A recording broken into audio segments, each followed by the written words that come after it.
Tapak Tuan kan ibu kota Kabupaten Aceh Selatan, sebuah kabupaten yang sangat unik. Tapak Tuan juga terkenal dengan legendanya. Tapak Tuan sering disebut negeri Tuan Tapa karena di sana ada bekas tapak kaki raksasa dari Tuan Tapa. Tapak Tuan juga disebut sebuah negeri Zamrud di Katulistiwa dengan pemandangan yang sangat luar biasa. Dan Tapak Tuan juga digelari sebuah negeri naga atau negeri kota naga karena di sana terdapat legenda putri naga dan naga raksasa. Meskipun negeri ini terkenal sangat indah dan sangat damai, siapa sangka dahulu kala di era penjajahan, negeri ini sangat ditakuti oleh serdadu-serdadu Belanda. Prajurit-prajurit dari negeri Nederland ini, meskipun saat itu telah memiliki senjata militer yang sudah cukup canggih, seperti meriam, senapan-senapan laras panjang, tapi dibuat frustasi oleh prajurit-prajurit Aceh Selatan saat itu. Meskipun kita ketahui saat itu, prajurit-prajurit ini hanya mempergunakan senjata pendek seperti besi rencong ini. Senjata yang tidak lebih dari 30 cm ini bisa membunuh serdadu-serdadu Belanda dengan ganasnya. Samping itu, prajurit-prajurit Aceh Selatan juga dilatih ilmu kanuragan dan ilmu bela diri yang sudah membumi, sehingga bisa membuat serdadu-serdadu Belanda kocar-kacir. Lantas, apa yang membuat serdadu-serdadu Belanda yang perkasa ini, serdadu-serdadu kompeni yang kuat ini, menjadi tidak berdaya? Jawabannya adalah terletak di ujung rencong sederhana ini.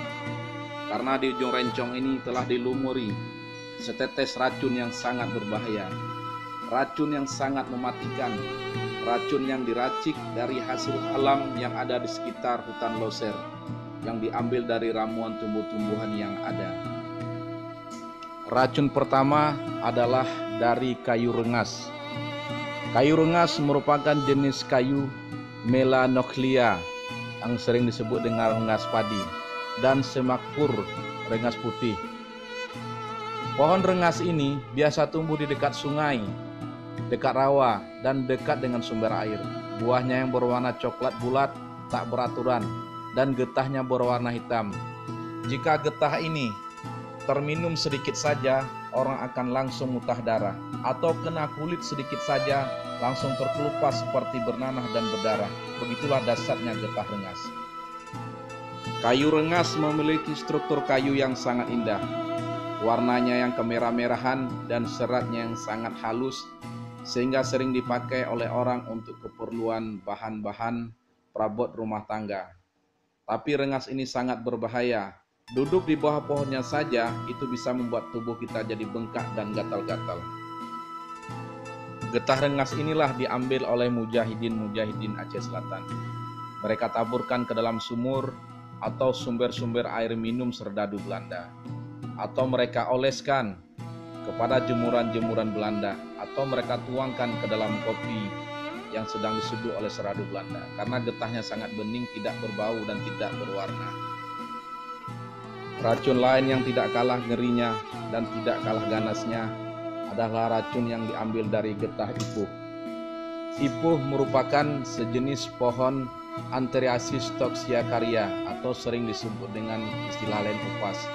Di belahan bumi lain, ipuh sering disebut dengan pohon panah beracun, karena dengan setetes saja getahnya dioleskan di ujung panah atau di ujung pedang atau di ujung rencong, sedikit saja tergores kepada serdadu Belanda langsung mati. Bayangkan ketika kedua tetes racun ini digabungkan menjadi satu dan tertelan atau terminum oleh seseorang, maka orang tersebut akan cepat mati.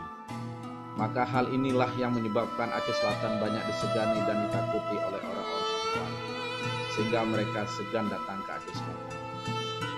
Walaupun dalam realitanya hampir bisa dipastikan seluruh masyarakat Aceh Selatan tidak pernah lagi membuat racun ini, karena kebanyakan dari masyarakat Aceh Selatan oleh sebab pengaruh globalisasi, mereka tidak tahu mana lagi itu pohon ipuh atau pohon rengas, dan bahkan mereka jarang pergi ke hutan.